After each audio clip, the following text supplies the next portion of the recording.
नमस्कार बच्चों, तो आज हम इस वीडियो में विशेषण के प्रकार देखने वाले हैं। लेकिन उससे पहले मेरे चैनल को लाइक करें, शेयर करें और सब्सक्राइब करना बिल्कुल ना भूलें। और हाँ, बेल आइकन को भी ज़रूर दबाएं। तो चलिए आज के वीडियो को शुरू करते हैं। आज का हमारा वीडियो विशेषण पर आधारित होने वाला है। विशेषण के प्रकार आज हम देखने वाले हैं। विशेषण किसे कहते हैं, उसके कौन कौन से प्रकार हैं, इसकी पूरी जानकारी हम लेंगे। चलिए अब हम विशेषण की परिभाषा देखेंगे। जो शब्द संज्ञा या सर्वनाम शब्दों की विशेषताएं अर्थात उनके गुण, दोष, रूप, आकार, संख्या आदि का बोध कराते हैं, उन्हें विशेषण कहते हैं। अब हम यहाँ पर एक उदाहरण देखेंगे। देखो, पहला उदाहरण है, फूल सुंदर होते हैं। यहाँ पर फूल की विशेषता बताई गई है। फूल कैसा है? फूल सुंदर है, यानी सुंदर ये फूल की विशेषता है। देखो बच्चों, जिस तरह से जो शब्द संज्ञा या सर्वनाम शब्दों की विशेषता बताता है उसे विशेषण कहते हैं, उसी तरह से जिस संज्ञा या सर्वनाम की विशेषता बताई जाती है उसे विशेष्य कहते हैं। इसका मतलब है सुंदर ये विशेषण है और जिस संज्ञा यानी फूल की विशेषता बताई है वह विशेष्य है। दूसरे उदाहरण में हम देखेंगे, बच्चे प्यारे होते हैं। यहाँ पर बच्चे यह संज्ञा है जिसकी विशेषता प्यारे यह विशेषण दर्शाया गया है। यहाँ पर बच्चे विशेष्य है और प्यारे विशेषण। अब हम विशेषण के कौन कौन से प्रकार हैं वे देखेंगे। पहला भेद है गुणवाचक विशेषण, दूसरा संख्यावाचक विशेषण, तीसरा परिमाणवाचक विशेषण, चौथा सार्वनामिक विशेषण। अब हम गुणवाचक विशेषण देखेंगे। गुणवाचक विशेषण की परिभाषा है, जो शब्द संज्ञा या सर्वनाम के गुण, दोष, रूप, रंग, आकार आदि का बोध कराते हैं, उन्हें गुणवाचक विशेषण कहते हैं। बच्चों, यहाँ पर हम एक उदाहरण देखेंगे। रोहन उदास है। इस वाक्य में रोहन इस संज्ञा की विशेषता उदास यह शब्द दर्शाता है।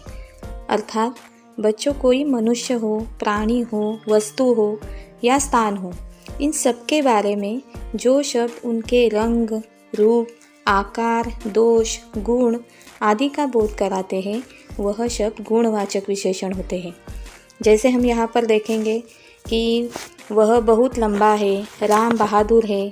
ऐसे किसी वस्तु के बारे में कहे तो किताब अच्छी है, किसी स्थान के बारे में कहें तो आगरा खूबसूरत शहर है। ऐसे बहुत से उदाहरण हैं।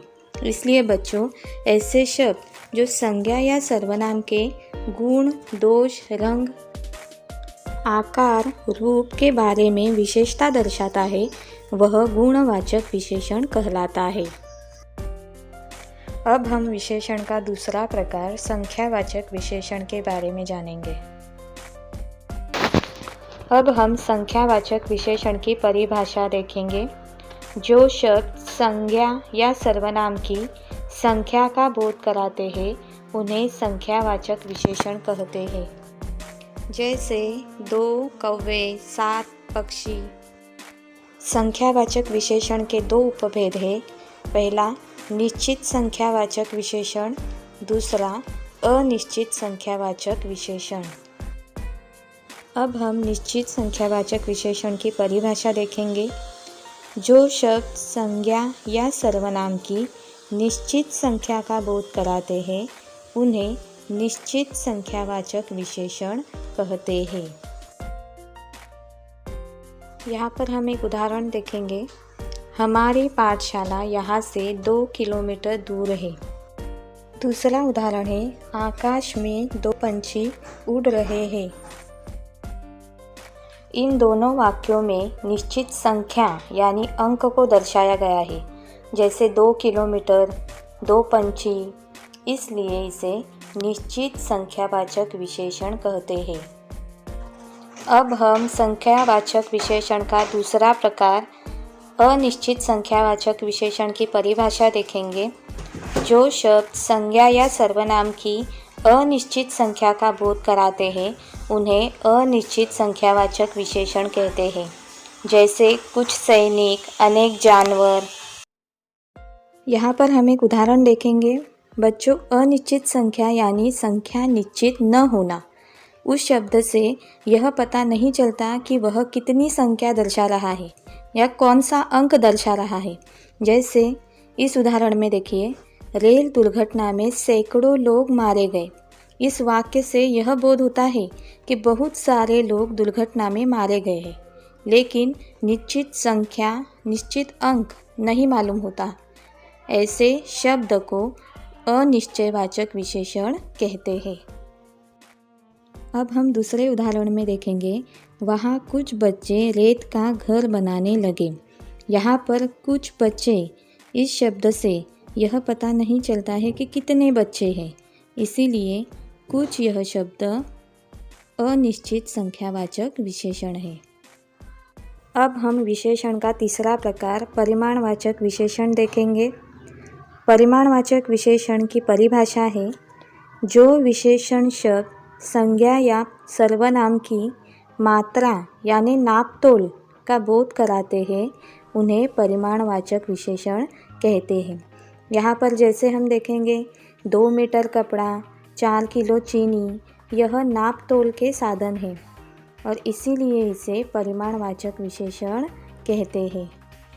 परिणामवाचक विशेषण के 2 उपभेद देखेंगे। पहला निश्चित परिणामवाचक विशेषण, दूसरा अनिश्चित परिणामवाचक विशेषण।